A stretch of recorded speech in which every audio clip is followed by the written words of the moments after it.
હવે વિદ્યાર્થી મિત્રો આપણે કરીશું દાખલા નંબર 6. તો દાખલા નંબર 6 શરૂ કરતા પહેલા હું તમને સમજાવીશ કે જ્યારે ભાગીદારો વચ્ચે નફાની વહેંચણી ખોટા પ્રમાણમાં થઈ હોય. આપણા ટોપિકનું નામ શું છે? ભાગીદારો વચ્ચે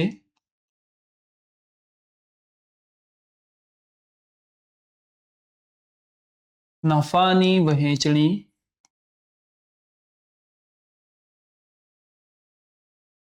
ખોટા પ્રમાણમાં થઈ જાય એટલે શું? ભાગીદારો વચ્ચે નફાની વહેંચણી ખોટા પ્રમાણમાં થઈ જાય એટલે શું? ફોર એક્ઝામ્પલ, ઉદાહરણ તરીકે પેઢીનો કુલ નફો છે 1 લાખ. કુલ નફાની રકમ કેટલી છે? 1 લાખ. આ કુલ નફાની રકમમાંથી આ રકમ જે છે, કુલ નફાની રકમ 1 લાખ, એ 1 લાખમાંથી એને પણ નફો મળશે, બી ને પણ મળશે અને સી ને પણ. એટલે ત્રણેય ભાગીદારને આપણે નફો આપીશું. તો ધારો કે એના ભાગે નફો આવ્યો 40,000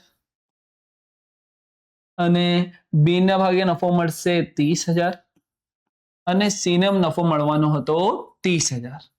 તો 30,000 વત્તા 30,000 60,000 વત્તા 40,000 એટલે કુલ નફાની 1 લાખની આપણે વહેંચણી ત્રણેય ભાગીદારો વચ્ચે કરી નાખી. પરંતુ આપણે ભૂલથી શું કર્યું? એને 40,000 નો નફો આપવો હતો ને, તો આપણે એને 40,000 ની જગ્યાએ કેટલો નફો આપ્યો? 30,000. અને બી ને કેટલો નફો આપી દીધું? 35,000 અને સી ને કેટલો નફો આપી દીધો? 35,000. તો સાચી વહેંચણી કઈ રીતે આપણે કરવાની હતી? તો નફાની સાચી વહેંચણી આપણે એને 40,000 આપી, બી ને 30,000 આપી અને સી ને 30,000 આપીને કરવાની હતી. પરંતુ ભૂલથી આપણે કઈ રીતે વહેંચણી કરી દીધી? એટલે ખોટી વહેંચણી. કે એને મળવાની હતી 40,000 રકમ, પરંતુ એમને આપી કેટલી? આપણે 30,000. તો કેટલી રકમ એને ઓછી આપી? તો એને આપણે 10,000 રકમ ઓછી આપી. કેટલી રકમ ઓછી આપી? 10,000.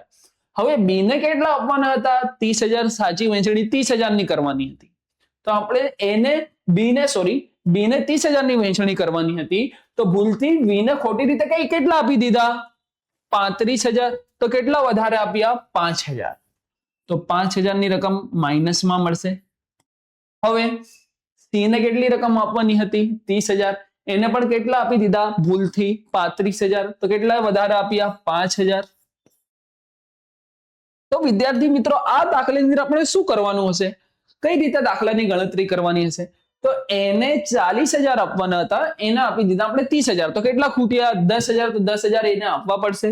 જ્યારે આપણે એને 10,000 આપીશું તો એની મૂડીમાં વધારો થશે.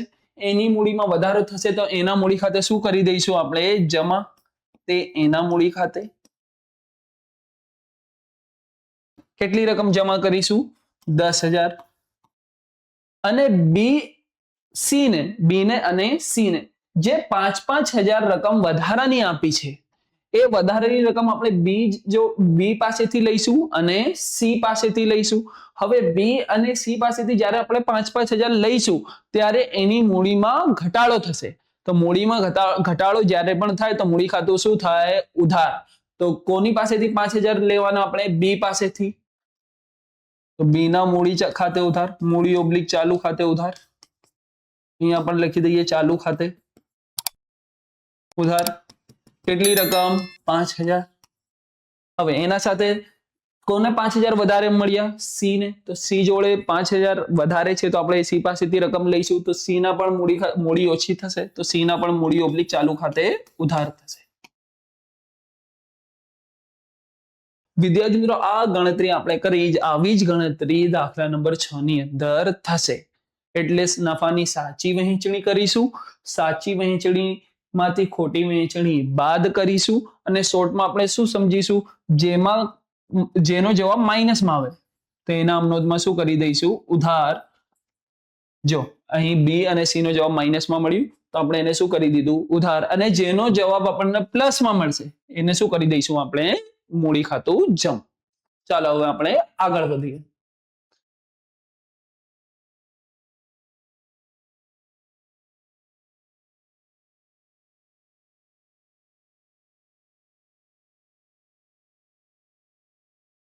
વિદ્યાર્થી મિત્રો, દાખલા નંબર 6 ની અંદર શું કીધું છે? પીલા સુરભી અને સંકેતની ભાગીદારી પેઢીનો રૂપિયા 1,35,000 નફો 3:2:3 ના પ્રમાણમાં વેચવાને બદલે ભૂલથી 2:1:3 ના પ્રમાણમાં વેચ્યો છે. એટલે અહીં આપણે સૌપ્રથમ સાચું પ્રમાણ અને ખોટું પ્રમાણ અલગ કરવું પડશે. તો વિદ્યાર્થી મિત્રો શું કીધું છે આપણે 3:2:3 ના પ્રમાણમાં વેચવાને બદલે ભૂલથી, એટલે ભૂલથી જે પ્રમાણમાં વહેંચણી થઈ હોય ને એને કહેવાય ખોટું પ્રમાણ. કયું પ્રમાણ કહેવાય? ખોટું પ્રમાણ. અને જે પ્રમાણમાં વહેંચવાનું હતું એટલે 3:2:3 એને કયું પ્રમાણ કહેવાય? સાચું પ્રમાણ. હવે આગળ વધીએ. આ ભૂલ સુધારવા મૂડી ખાતે કઈ અસર આવશે? આ ભૂલ સુધારવા મૂડી ખાતે કઈ અસર આપવી પડે? તો જ્યારે પણ ભૂલ સુધારવા અથવા ભૂલ સુધારણા નોંધ લખવાની કીધી હોય ત્યારે વિદ્યાર્થી મિત્રો મોટા ભાગના દાખલામાં કોષ્ટક આવશે જ આવશે, એટલે કોષ્ટક બનાવવું પડશે. તો કોષ્ટકની અંદર વિદ્યાર્થી મિત્રો સૌપ્રથમ અહીં આપણે કોષ્ટક બનાવી લઈએ.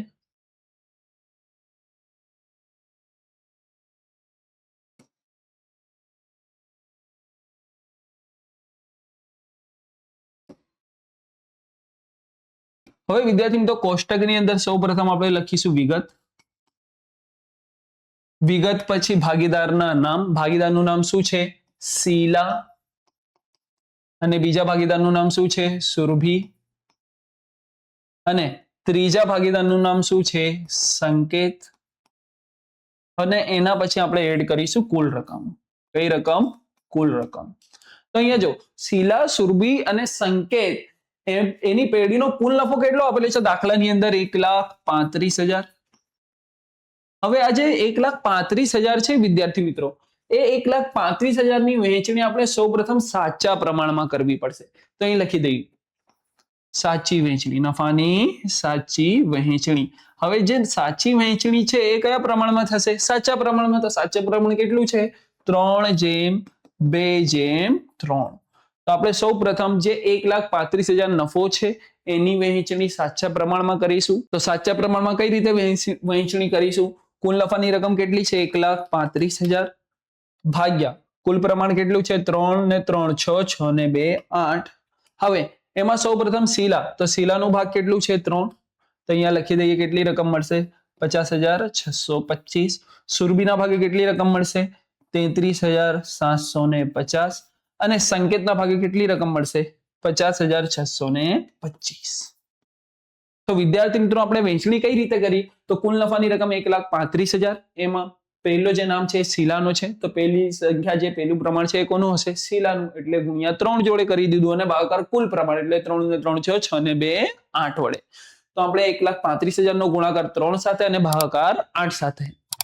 એવી જ રીતે સુરભી, તો સુરભીનું પ્રમાણ સુરભી બરાબર કુલ નફાની રકમ કેટલી છે? 1,35,000 ગુણ્યા 2 ભાગ્યા કોના સાથે કરીશું? 3 ને 3 6, 6 ને 2 ભાગાકાર કોની વડે? 8 વડે. તો વિદ્યાર્થી મિત્રો નફાની વહેંચણી કરતા જો તમને ન આવડતી હોય તો આના પહેલાની વિડીયો તમે ખાસ જોઈ લેજો. હવે સાચી વહેંચણી પછી કઈ વહેંચણી આપણે લખીશું? ખોટી વહેંચણી. હવે ખોટી વહેંચણી કયા પ્રમાણમાં થશે? ખોટા પ્રમાણમાં. તો ખોટું પ્રમાણ કેટલું છે? 2:1:3. તો ખોટા પ્રમાણમાં કુલ નફાની રકમ કેટલી છે? 1,35,000. હવે એની વહેંચણી ખોટા પ્રમાણમાં કરીશું. તો 1,35,000. 3 ને 1 4, 4 ને 2 5. સોરી 4 ને 2 7. 3 ને 1 4, 4 ને 2 6. તો ભાગાકાર કોની જોડે કરીશું? 6 જોડે. હવે ગુણ્યા 2 તો કેટલી રકમ મળશે? 45,000. તેના પછી 22,500. અને તેના પછી કેટલી રકમ મળશે? 3,000 એટલે 67,500. તો એ ખોટી વહેંચણી શું થશે વિદ્યાર્થી મિત્રો? બાદ એટલે માઇનસ થશે. ચાલો હવે આપણે જોઈ લઈએ કેટલો જવાબ મળશે. તો 50,625 માંથી ખોટી વહેંચણી શું કરીશું આપણે? બાદ. એટલે સાચા પ્રમાણમાંથી ખોટું પ્રમાણ બાદ કરીએ આપણે. તો 50,625 માઇનસ 45,000. તો એ રકમ કેટલી મળશે? 5,625. એના પછી સુરભીનો નફો કેટલો છે? 33,750. તો અહીં લખી દઈએ આપણે 33,750. એમાંથી ખોટી વહેંચણી માઇનસ કરીશું એટલે 22,500. તો કેટલી રકમ મળશે? 11,250. હવે સંકેતની સાચી વહેંચણી કેટલી છે? 50,625. એમાંથી ખોટી વહેંચણી આપણે માઇનસ કરીશું એટલે 67,500. તો માઇનસમાં કેટલો જવાબ મળશે? 16,875. તો જે માઇનસમાં મળ્યું એને આપણે કૌંસમાં લખી દીધું. હવે જે કૌંસમાં લખ્યું એને શું કરવાનું? આમ નોંધમાં ઉધાર. અને જે પ્લસમાં જવાબ મળ્યું એને શું કરવાનું? આમ નોંધમાં જમા. તો વિદ્યાર્થી મિત્રો અહીં આપણે ભૂલ સુધારણા નોંધ લખવી પડશે.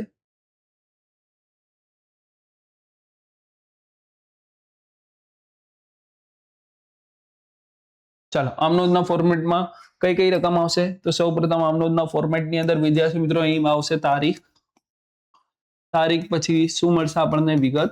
વિગત પછી ખાતા વહી પાના નંબર અને ઉધાર, તેના પછી જમા.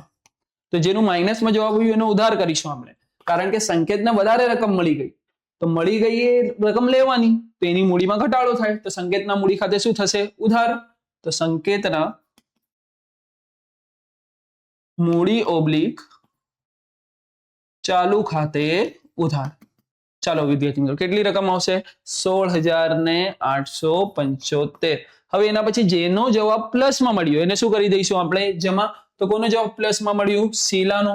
તો શીલાને જમા કરી દઈશું. તે શીલાના મૂડી ઓબ્લિક ચાલુ ખાતે જમા. ચાલો વિદ્યાર્થી મિત્રો કેટલી રકમ આવશે? 5,625. હવે શીલા પછી કોનું નામ આવશે વિદ્યાર્થી મિત્રો? અહીં શીલા પછી કોનું નામ આવશે? સુરભીનું. તો સુરભીને પણ જમા કરીશું. પ્લસમાં જવાબ મળ્યું તે સુરભીના મૂડી ઓબ્લિક ચાલુ ખાતે જમા. ચાલો વિદ્યાર્થી મિત્રો કેટલી રકમ મળી? 11,250. તો વિદ્યાર્થી મિત્રો આ રકમનું આપણે ટોટલ કરીશું તો ઉધાર બાજુ અને જમા બાજુ સરવાળો કેવો મળશે? સરખો મળવો જોઈએ. સરખો ન મળે તો આપણી દાખલામાં કંઈ ના કંઈ ભૂલ છે.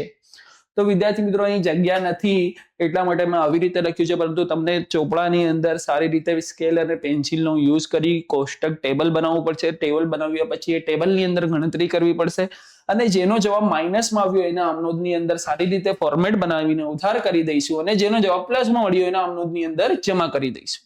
આઈ હોપ વિદ્યાર્થી મિત્રો તમને દાખલા નંબર 6 ની અંદર સમજણ પડી હશે. હવે આના જ જેવો દાખલો તમને કરવાનો રહેશે, જે છે ઉદાહરણ નંબર 6.